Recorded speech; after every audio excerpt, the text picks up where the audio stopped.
Hello बच्चों, जय श्री कृष्णा, राधे राधे। बच्चों, हम आशा करते हैं आप लोग अच्छे होंगे, बढ़िया होंगे और आप लोगों की पढ़ाई जो है बोर्ड परीक्षा की तैयारी खूब अच्छे तरीके से चल रही होगी। आप सभी का हमारा जो यूट्यूब चैनल है स्काई एकेडमी, उसमें बहुत स्वागत है।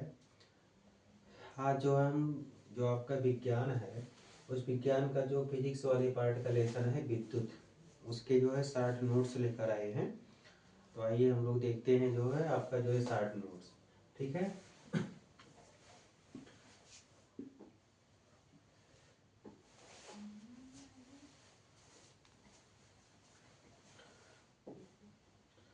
इसमें जो है हमको जो देखना है वो जो है विद्युत के बारे में पढ़ना है। ठीक है, लेसन हमारा है विद्युत। ठीक है, विद्युत को आप लोग जानते हैं धारा।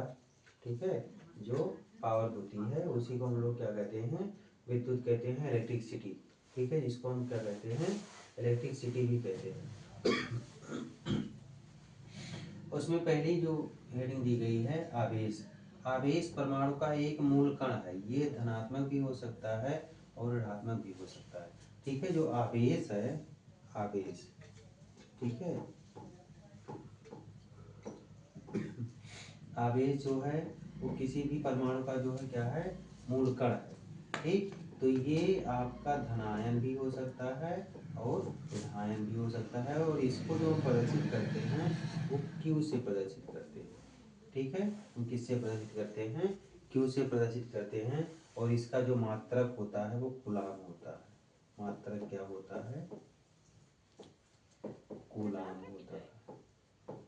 मात्रक कूलाम होता है। ठीक है, इसके गुण में क्या है कि समान आवेश एक दूसरे को प्रतिकर्षित करते हैं। अब ये एक चीज याद रखिएगा कि अगर आवेश आवेश जो है आपका समान है तो उसमें क्या होगा, प्रतिकर्षण होगा। क्या होगा, प्रतिकर्षण होगा। आवेश अगर आपका असमान है, आवेश जो है आपका क्या है, असमान है, तो उसमें क्या होगा, आकर्षण होगा। ठीक है, आवेश जब आपका समान तो उसमें क्या होगा, प्रतिकर्षण होगा। आवेश जब आपका असमान तो उसमें क्या होगा, आकर्षण होगा। अर्थात प्लस प्लस में क्या होगा, प्रतिकर्षण, प्लस माइनस में क्या होगा, आकर्षण, माइनस माइनस में क्या होगा, प्रतिकर्षण, माइनस प्लस में क्या होगा, आकर्षण।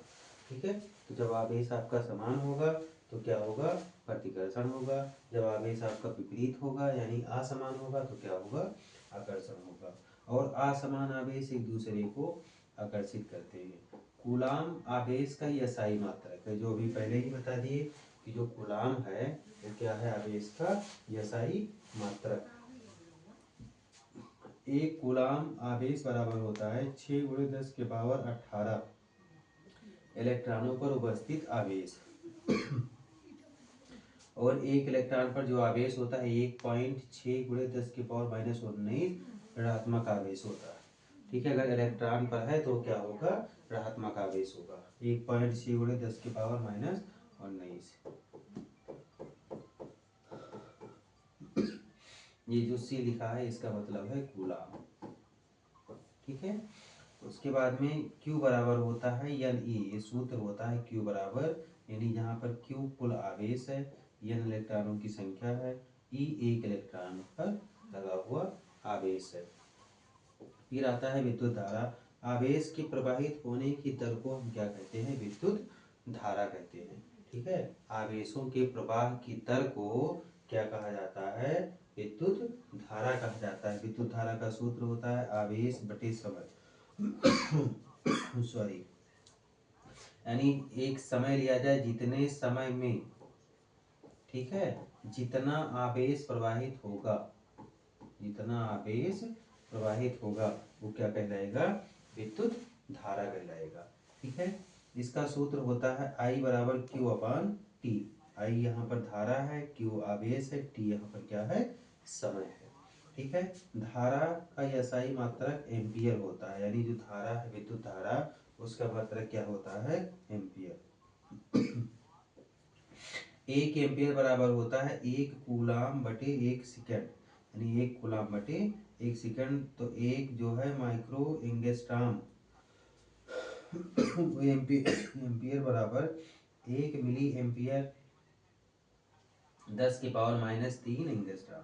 एक माइक्रो एंगस्ट्राम बराबर, ठीक है, 1 माइक्रो एम्पियर बराबर 10⁻⁶। ठीक है, ये जो एक यानी ये दिया गया है मिली एम्पियर और जो दिया गया है 1 म्यू यानी ये माइक्रोन है एम्पियर बराबर, ठीक है, दोनों का मान दिया गया है 10⁻³ और इसका दिया गया है 10⁻⁶। ठीक है, ये दोनों का जो है मान दिया गया है। ठीक है, उसके बाद में फिर आगे दिया गया है इसमें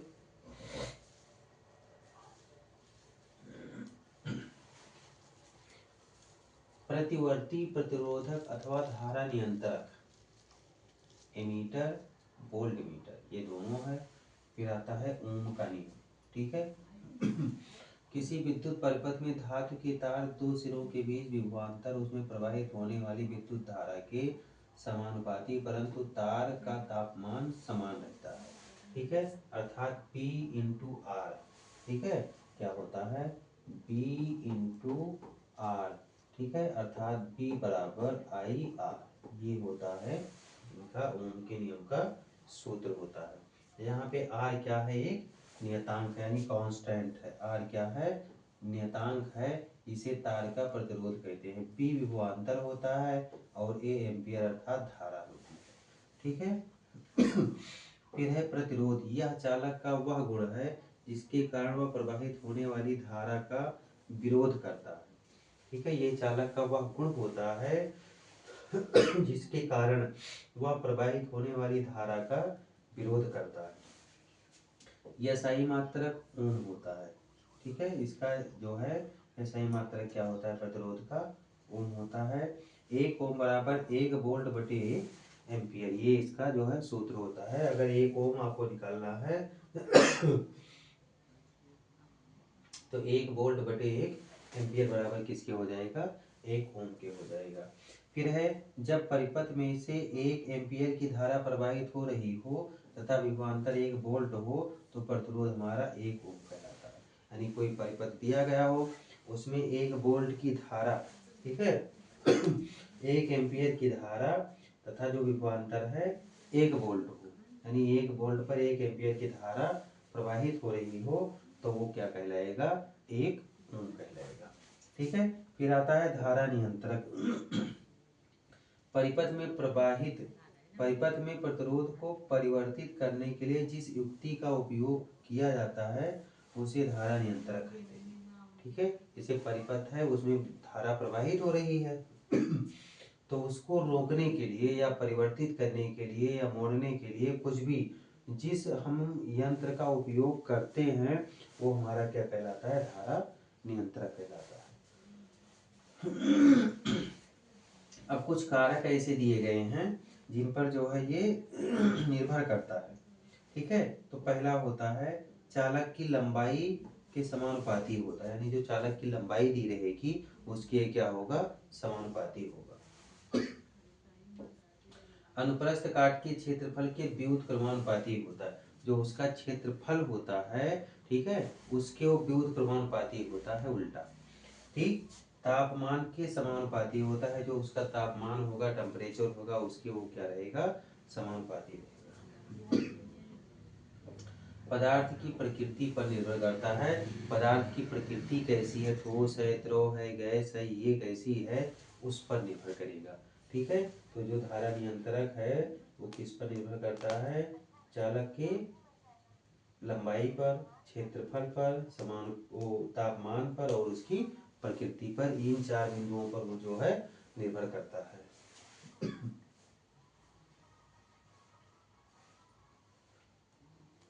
फिर उसके बाद में आता है जो है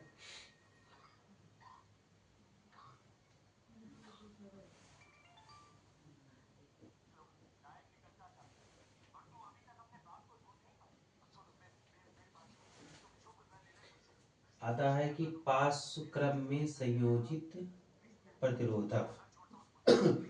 पार्श्व क्रम को कहा जाता है समांतर क्रम। कौन सा क्रम कहा जाता है? समांतर। ठीक है। जो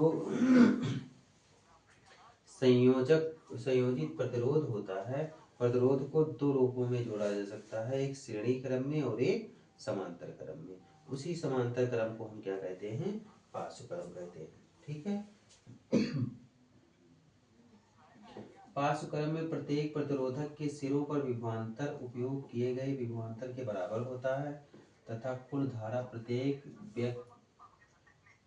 व्यष्टिगत प्रतिरोधक में गुजरने वाली धाराओं के योग के बराबर होता है। ठीक है। अब मान लीजिए कि कोई परिपथ है, हम इधर समझा दे रहे हैं कि माना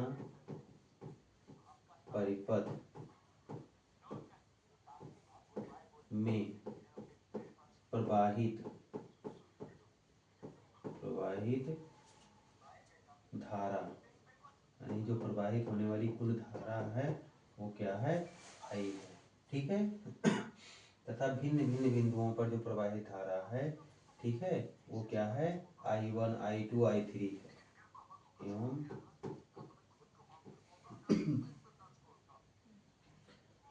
इसमें चित्र में देखो, से ये है। ठीक है। तो इसके लिए R1, R2, इसके लिए यहाँ पे R1, ठीक है, यहाँ पे एम्पियर दिया गया है, यहाँ पे कुंजी K है, ये बिंदु P है, ये बिंदु A है, यहाँ पे पूरे परिपथ में प्रवाहित धारा क्या है? I है। ठीक है। तो अब जो है इसका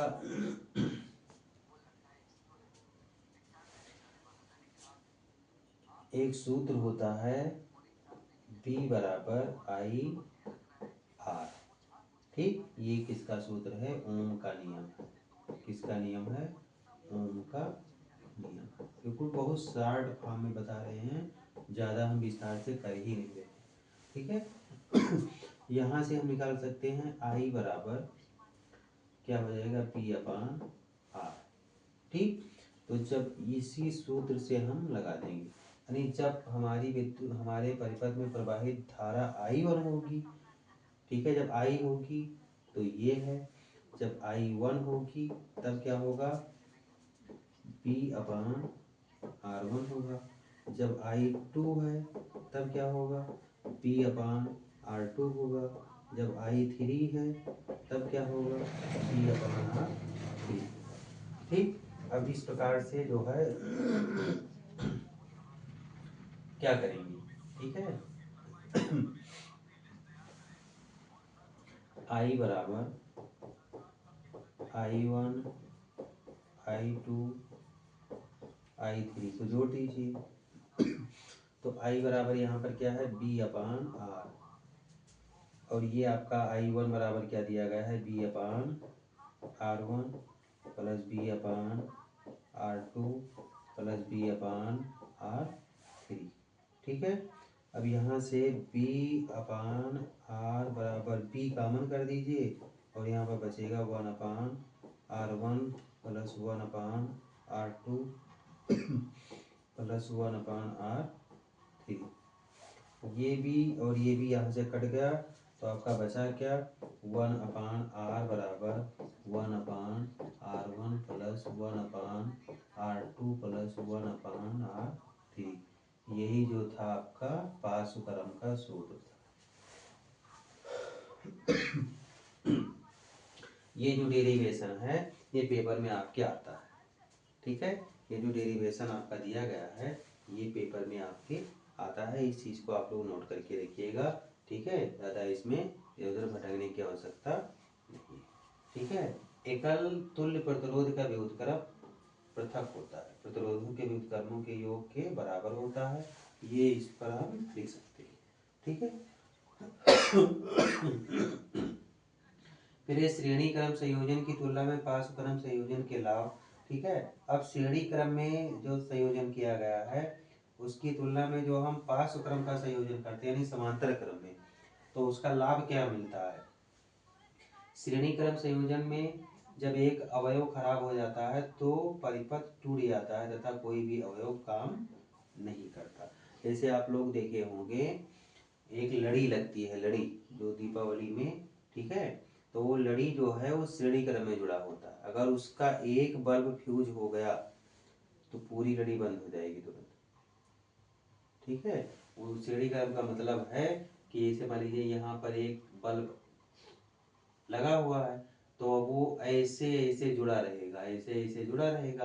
अब यहाँ पे दूसरा बल्ब, यहाँ पे तीसरा बल्ब, यहाँ पे चौथा बल्ब, यहाँ पे पांचवा बल्ब, छठवां, ऐसे जुड़ा है। अब वो सब एक दूसरे से ही जुड़े हैं। अगर ये बल्ब आपका खराब तो ये नहीं जलेगा, ठीक। अगर यहाँ से तार टूट गया, इस मतलब ये शॉर्ट कर गया तो ये सब नहीं जलेगा। तब क्या करना है, इसको जब आप सही करेंगे तभी सब कार्य करेगा।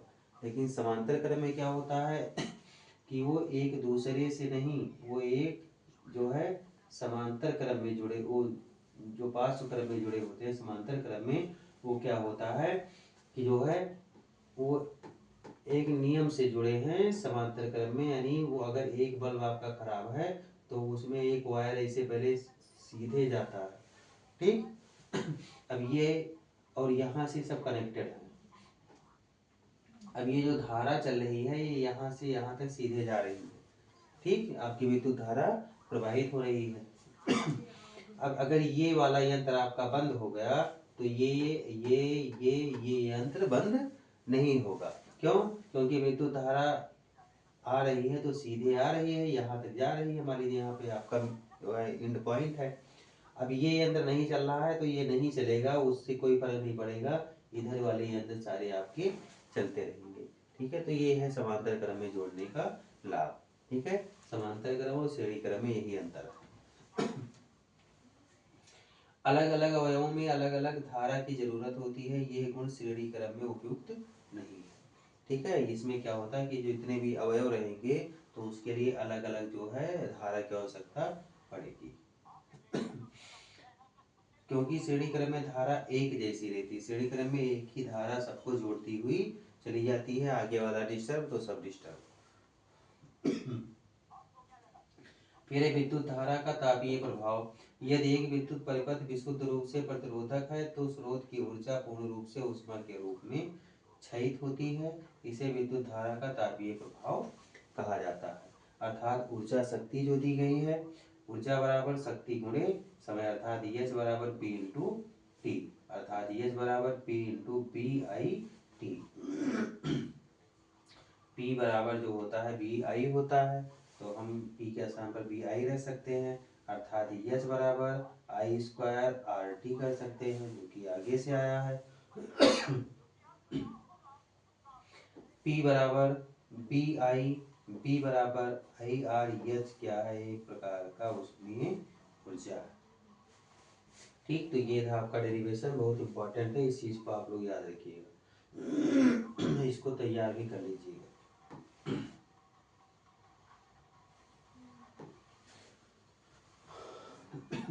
उसके बाद में आता है विद्युत प्रतिरोधक। 1 मीटर भुजा वाले घन के विपरीत फलकों में धारा गुजरने पर जो प्रतिरोध उत्पन्न होता है वो विद्युत प्रतिरोधक कहलाता है, ठीक है। 1 मीटर का जो है घन मीटर का तार ले लीजिए और उससे विद्युत धारा प्रवाहित कीजिए, तो उसमें जो प्रतिरोध उत्पन्न होगा वो क्या कहलाएगा, विद्युत प्रतिरोधकता कहलाएगा।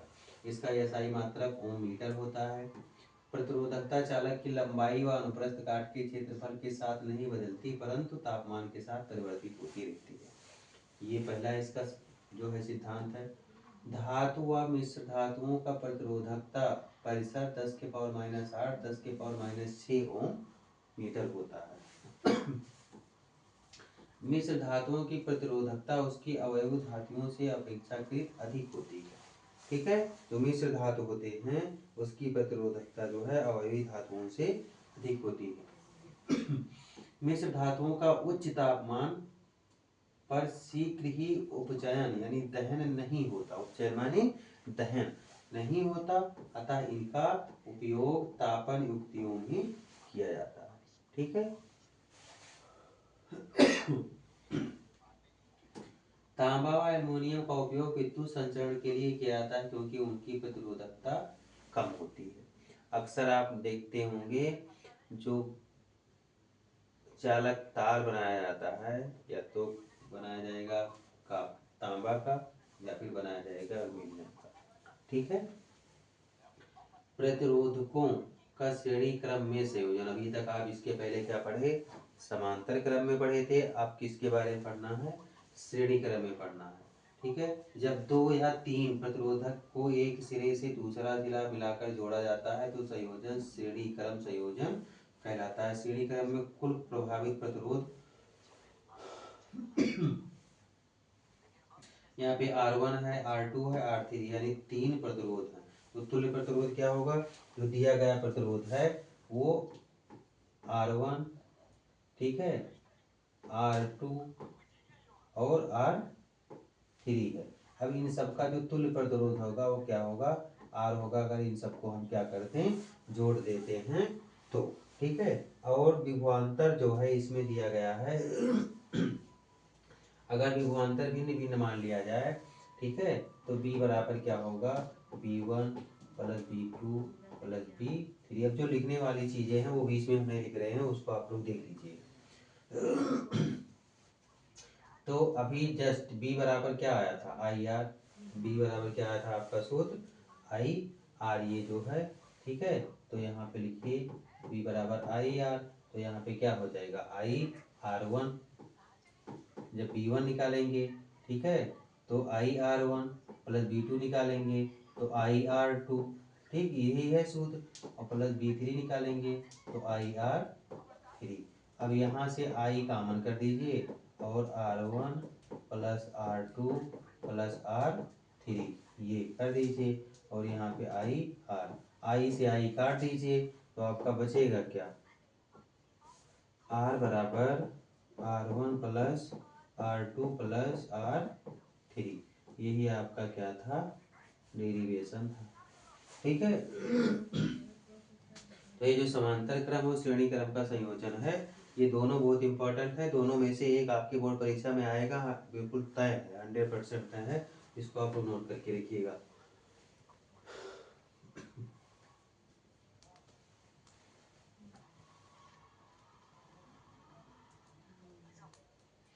उसके बाद में जो है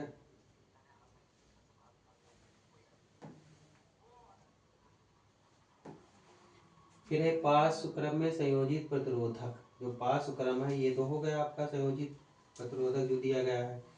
ठीक है। फिर उसके बाद में जो है आगे दिया गया है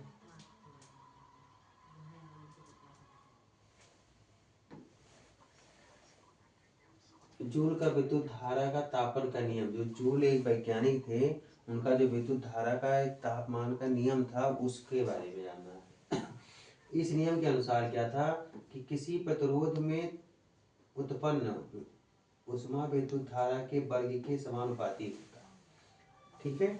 उसके बाद में प्रतिरोध के समानुपाती होता है, जो प्रतिरोध दिया रहेगा उसके समानुपाती होगा। तीसरा, विद्युत धारा के प्रवाहित होने वाले समय के समानुपाती होगा। ठीक है, ये उनका सिद्धांत था। फिर है तापन प्रभाव, जैसे हीटर है, प्रेस है आदि में वांछनीय होता है, परंतु कंप्यूटर मोबाइल आदि में अवांछनीय होता है। ठीक। विद्युत बल्ब में अधिकांश शक्ति ऊष्मा के रूप में प्रकट होती है। जो विद्युत बल्ब है वो जलता है तो उसके रूप में जो इतनी भी प्रकाश होता है ऊर्जा के रूप में, वो किसके रूप में प्रकट होता है, ऊष्मा के रूप में उत्पन्न होता है, तथा कुछ भाग प्रकाश के रूप में उत्सर्जित होता है। अभी बल्ब देखो गर्म भी रहेगा, प्रकाश भी देगा, यानी ऊष्मा भी उत्पन्न करेगा और प्रकाश भी उत्पन्न करेगा, दोनों क्रिया करेगा। क्योंकि जो है आप ऐसे एक सिद्धांत है ऊर्जा संरक्षण का सिद्धांत, ठीक है, द्रव्यमान संरक्षण का सिद्धांत। तो उसमें क्या बताया जाता है कि हम जो है ऊष्मा को ना तो नष्ट कर सकते हैं, ये ना ही उत्पन्न कर सकते हैं, उसके रूप को हम परिवर्तित कर सकते हैं। ठीक है। एक विद्युत धारा ही ले लीजिए तो उसको प्रकाश ऊर्जा, उसमें ऊर्जा, गति ऊर्जा, ध्वनि ऊर्जा, कई प्रकार की ऊर्जा में उसको हम क्या कर सकते हैं, परिवर्तित कर सकते हैं। ठीक है। विद्युत बल्ब का जो तंतु टंगस्टन का बना होता है। ठीक है, क्योंकि ये उच्च तापमान पर उपचयित नहीं होता। ठीक है, तापमान उसका बहुत ज़्यादा होता है, 100 वाट लिखा रहता है उस पर। ठीक है, नहीं तो दूसरा हो तो वो पिघल जाएगा तुरंत। इसका गलनांक जो है 3380 अंश सेंटीग्रेड होता है। ठीक है, जब ये 3380, ठीक है, यहाँ पे हम लिख दे रहे हैं 3380 अंश सेंटीग्रेड पर तापमान पहुंचेगा, तब वो जाके गलेगा, पिघलेगा।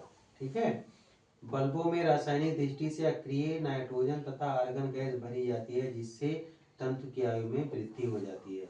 ये जो जो बल्ब होता है उसमें नाइट्रोजन, अक्रिय गैस नाइट्रोजन, दृष्टि से अक्रिय नाइट्रोजन और आर्गन गैस भरी जाती है। कौन कौन सी? यानी नाइट्रोजन और आर्गन, ये दो गैसें भरी जाती हैं ताकि वो जल्दी से पिघले ना। ठीक है, यानी उसकी जो है आयु में क्या होता रहता है, वृद्धि होता रहता है। फिर आता है विद्युत शक्ति। विद्युत शक्ति को पी से प्रदर्शित किया जाता है। ठीक है, पी बराबर होता है, इसका सूत्र बी आई, अर्थात पी बराबर आई स्क्वायर आर या बी स्क्वायर बटे आर। ठीक, अब जो है शक्ति का एसआई मात्रक वाट होता है। 1 वाट 1 वोल्ट गुणे 1 एम्पियर के होता है। ऊर्जा का व्यवहारिक मात्रक किलोवाट घंटा है। देखो, वाट घंटा किलोवाट घंटा ये दोनों मात्रक है इसके। ठीक है, एक चीज और याद रखिएगा, जिस भी राशि के एक से अधिक मात्रक होंगे वो पेपर में जरूर आएगा, बिल्कुल तय है। जिस भी राशि के एक से अधिक मात्रक दिए हो, एसआई मात्रक एमकेएस पद्धति बुक में आपके, वैसे तो सबके निकालेंगे तो एसआई मात्रक अलग है, एमकेएस पद्धति में अलग है, सीजीएस पद्धति में अलग है, एफपीएस पद्धति में, सारे जो 4 पद्धतियां हैं उसमें सब में अलग अलग निकलेगा। लेकिन आपके बुक में कुछ ऐसी राशियां दी गई हैं, इस लेसन में दिया गया है विद्युत वाले में। ठीक है, तो वहां पर इस चीज को आप लोग याद रखिएगा कि वो जरूर आने की संभावना रहती है। 1 किलोवाट बराबर होता है 3.6 गुणे 10 के पावर 6 जूल, और 1 किलोवाट हावर होता है विद्युत ऊर्जा की 1 यूनिट। ठीक है, 1 यूनिट बराबर कितना होता है? 1 किलोवाट पर हावर। ठीक है, ये जो है आपका लेसन था विद्युत। अब इससे संबंधित जो क्वेश्चन है वो फिर हम नेक्स्ट वीडियो में लेकर मिलेंगे। ठीक है, हम आशा करते हैं कि आप लोगों की समझ में आया होगा। ज़्यादा तड़क भड़क से नहीं पढ़ाया गया है, बिल्कुल सिंपल नॉर्मली जैसे हम रहते हैं उसी प्रकार से आपको पढ़ाए हैं। यदि आप लोगों की समझ में आए, जो है वीडियो अच्छा लगे तो अपने और भी मित्रों में शेयर किया कीजिए ताकि वो लोग भी इसका लाभ ले सकें। ठीक है, तो आज के लिए इतना ही। फिर जो है कल हम मिलेंगे अगले वीडियो में इसके जो है ऑब्जेक्टिव प्रश्नों के साथ। तब तक के लिए जय श्री कृष्णा, राधे राधे।